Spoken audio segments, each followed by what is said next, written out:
मैं अपनी बात बताने से पहले बीच में एक विषय पहले कह देता हूं कि जो पहले 3 करोड़ लोग हैं राउंड फर्स्ट और राउंड सेकंड के, एक प्रकार से हमारा इन हाउस व्यवस्था है। हमारी अपनी व्यवस्था से जुड़े हुए लोग हैं, इस काम से पिछले 1 साल से लगे हुए लोग हैं।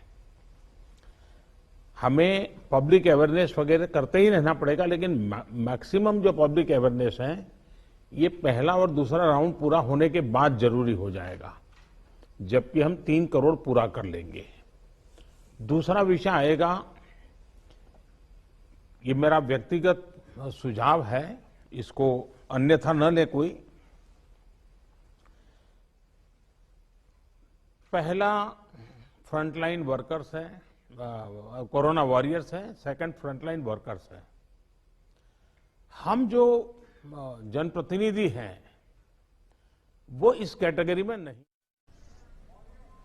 कोरोना की मेड इन इंडिया वैक्सीन और दुनिया के सबसे बड़े टीकाकरण अभियान, इस विषय में अभी विस्तार से हमारी चर्चा हुई। प्रेजेंटेशन में भी काफी चीजें डिटेल बताई गई है और हमारे राज्यों के डिस्ट्रिक्ट लेवल के अधिकारियों तक बहुत विस्तार से इसकी चर्चा हुई है। और इस दरमियान कुछ राज्यों से अच्छे सुझाव भी मिले हैं। केंद्र और राज्यों के बीच इस संवाद और सहयोग ने कोरोना से लड़ाई में बहुत बड़ी भूमिका निभाई है। एक प्रकार से फेडरलिज्म का उत्तम उदाहरण इस सारी लड़ाई में हम लोगों ने प्रस्तुत किया है। साथियों, आज हमारे देश के पूर्व प्रधानमंत्री स्वर्गीय लाल बहादुर शास्त्री जी की पुण्यतिथि भी है। मैं उन्हें अपनी भावभीनी श्रद्धांजलि अर्पित करता हूं। 1965 में शास्त्री जी ने एडमिनिस्ट्रेटिव सर्विस की एक कॉन्फ्रेंस में एक महत्वपूर्ण बात कही थी, जिसका जिक्र मैं यहां आपके सामने करना चाहता हूं। उन्होंने कहा था कि the basic idea of governance as I see it is to hold the society together so that it can develop and march towards certain goals. The task of the government is to facilitate this evolution, this process. मुझे संतोष है कि corona के इस संकट काल में हम सभी ने एकजुट होकर काम किया। जो सीख लाल बहादुर शास्त्री जी ने दी थी उसी पर चलने का हम सब ने प्रयास किया और इस दरमियान संवेदनशीलता के साथ त्वरित फैसले भी किए गए, जरूरी संसाधन भी जुटाए गए और देश की जनता को निरंतर हम लगातार जागरूक भी करते रहे। और आज इसी का परिणाम है कि भारत में कोरोना का संक्रमण वैसा नहीं है और न ही वैसा फैला है जैसा दुनिया के अन्य देशों में हमने देखा है। जितनी घबराहट और चिंता 7-8 महीने पहले देशवासियों में थी, अब लोग उससे बाहर निकल चुके हैं। ये अच्छी स्थिति है, लेकिन केयरलेस न हो जाए ये भी हमें चिंता करनी है। देशवासियों में बढ़ते विश्वास का प्रभाव आर्थिक गतिविधियों पर भी सकारात्मक रूप से दिखाई दे रहा है। मैं आपके राज्य प्रशासन की भी दिन रात जुटे रहने के लिए प्रशंसा करता हूं।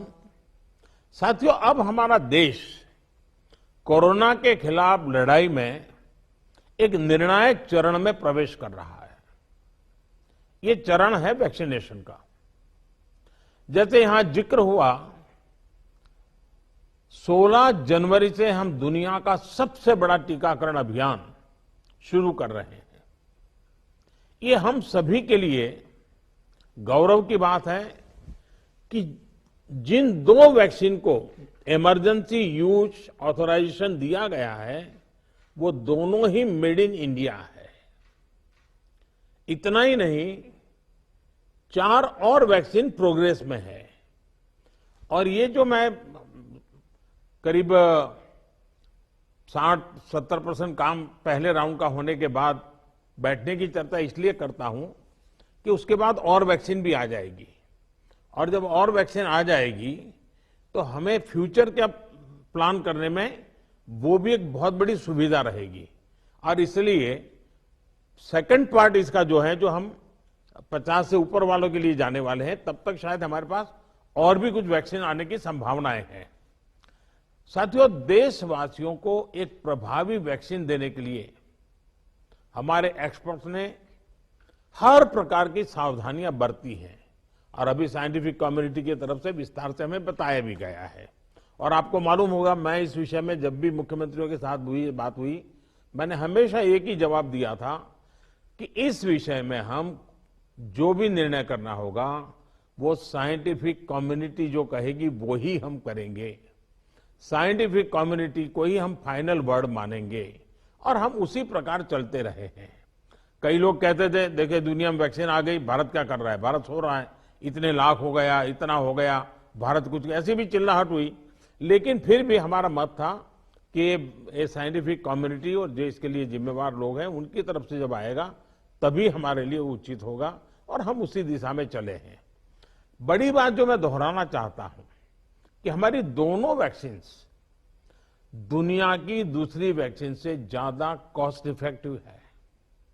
हम कल्पना कर सकते हैं, अगर भारत को कोरोना टीकाकरण के लिए विदेशी वैक्सीन पर पूरी तरह निर्भर रहना पड़ता तो हमारे क्या हालत होते, कितनी बड़ी मुश्किल होती, हम उसका अंदाज लगा सकते हैं। ये वैक्सीन भारत की स्थितियां और परिस्थितियों को देखते हुए निर्मित की गई है।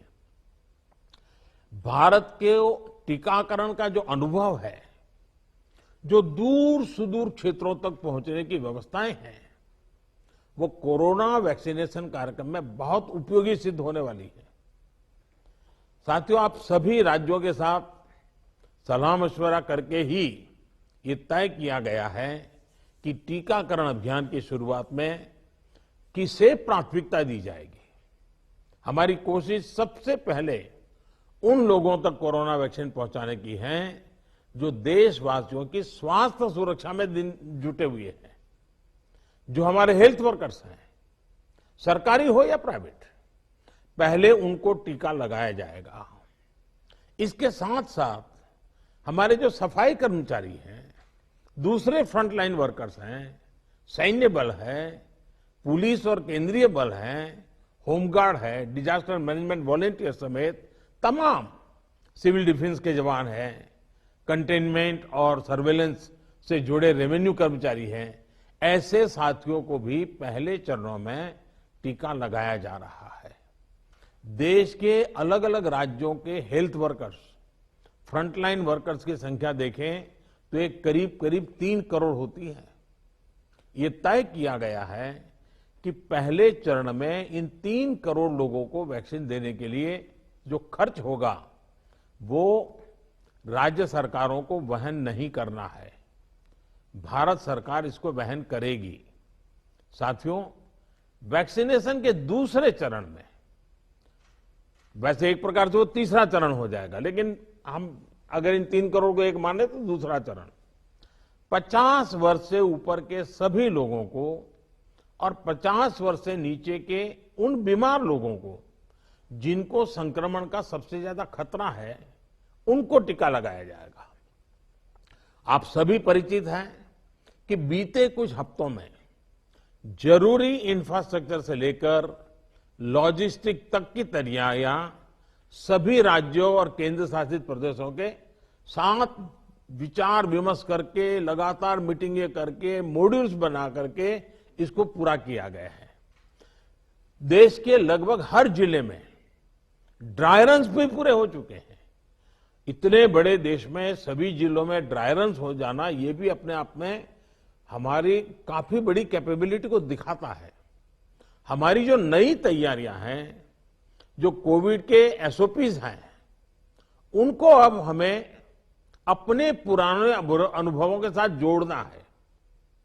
भारत में पहले से ही अनेक यूनिवर्सल इम्यूनाइजेशन प्रोग्राम ऑलरेडी चल रहे हैं, हमारे लोग बड़ी सफलतापूर्वक कर भी रहे हैं। मिशन रूबेला जैसी बीमारियों के खिलाफ भी व्यापक कैंपेन हम लोग चला चुके हैं। दुनिया के सबसे बड़े चुनाव और देश के कोने कोने तक पहुंचकर मतदान की सुविधा देने का भी हमारे पास एक बहुत ही अच्छा अनुभव है। इसके लिए जो बूथ स्तर की रणनीति हम बनाते हैं, उसी को हमें यहां भी प्रयोग में लाना है। साथियों, इस टीकाकरण अभियान में सबसे अहम उनकी पहचान और मॉनिटरिंग का है जिनको टीका लगाना है। इसके लिए आधुनिक टेक्नोलॉजी का उपयोग करते हुए कोविन नाम का एक डिजिटल प्लेटफॉर्म भी बनाया गया है। आधार की मदद से लाभार्थियों की पहचान भी की जाएगी और उनको दूसरी डोज समय पर मिले, ये भी सुनिश्चित किया जाएगा। मेरा आप सभी से विशेष आग्रह रहेगा कि टीकाकरण से जुड़ा रियल टाइम डेटा कोविन पर अपलोड हो, ये सुनिश्चित करना है। इससे जरा सी चूक भी इस मिशन को नुकसान पहुंच सकता है। कोविन पहले टीके के बाद एक डिजिटल वैक्सीनेशन सर्टिफिकेट जनरेट करेगा। लाभार्थी को यह सर्टिफिकेट टीका लगाने के बाद डिजिटली तुरंत देना जरूरी है, ताकि उसे सर्टिफिकेट लेने के लिए फिर ना आना पड़े। किसको टीका लग चुका है, ये तो इस सर्टिफिकेट से पता चलेगा ही, साथ ही दूसरी डोज उसको कब लगेगी, इसके रिमाइंडर के रूप में भी ये काम करेगा। दूसरी डोज के बाद फाइनल सर्टिफिकेट दिया जाएगा। साथियों, भारत जो करने वाला है, उसे दुनिया के अनेक देश फिर फॉलो करेंगे। इसलिए हमारी जिम्मेदारी बहुत ज्यादा है। एक और अहम तथ्य है जिसका हमें ध्यान रखना है। दुनिया के 50 देशों में 3-4 सप्ताह से वैक्सीनेशन का काम चल रहा है। करीब करीब 1 महीना हुआ, लेकिन अब भी करीब करीब 2.5 करोड़ लोग ही वैक्सीन हो पाई है पूरी दुनिया में। उनकी अपनी तैयारियां हैं, उनका अपना अनुभव है, उनका सामर्थ्य है, वो अपने तरीके से कर रहे हैं। लेकिन अब भारत में हमें अगले कुछ महीनों में ही लगभग 30 करोड़ आबादी के टीकाकरण का लक्ष्य हासिल करना है।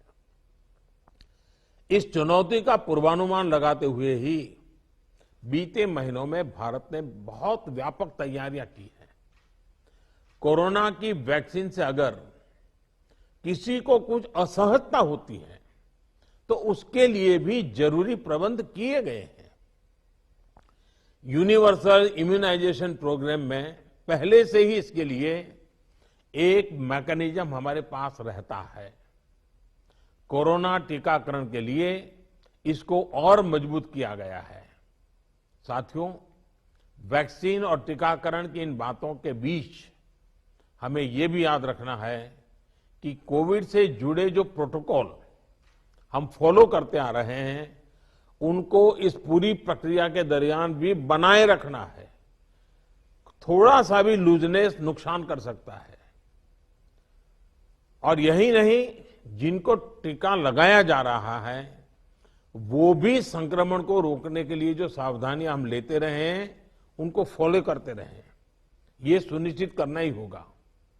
एक और बात जिस पर हमें बहुत गंभीरता से काम करना है, हर राज्य, हर केंद्र शासित प्रदेश को ये सुनिश्चित करना होगा कि अफवाहों पर, वैक्सीन से जुड़े अपप्रचार को कोई हवा न मिले।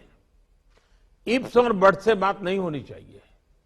देश और दुनिया के अनेक स्वार्थी तत्व हमारे इस अभियान में रुकावट डालने की कोशिश कर सकते हैं।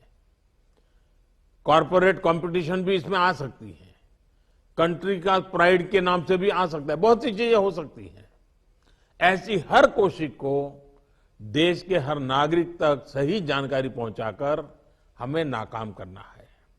इसके लिए हमें धार्मिक और सामाजिक संस्थाओं, एनवाईके हो, एनएसएस हो, सेल्फ हेल्प ग्रुप्स हो, प्रोफेशनल बॉडीज हो, रोटरी, लायंस क्लब जैसे संस्थाएं हो, रेड क्रॉस जैसी संस्थाएं हो, इन सबको हमने साथ जोड़ना है।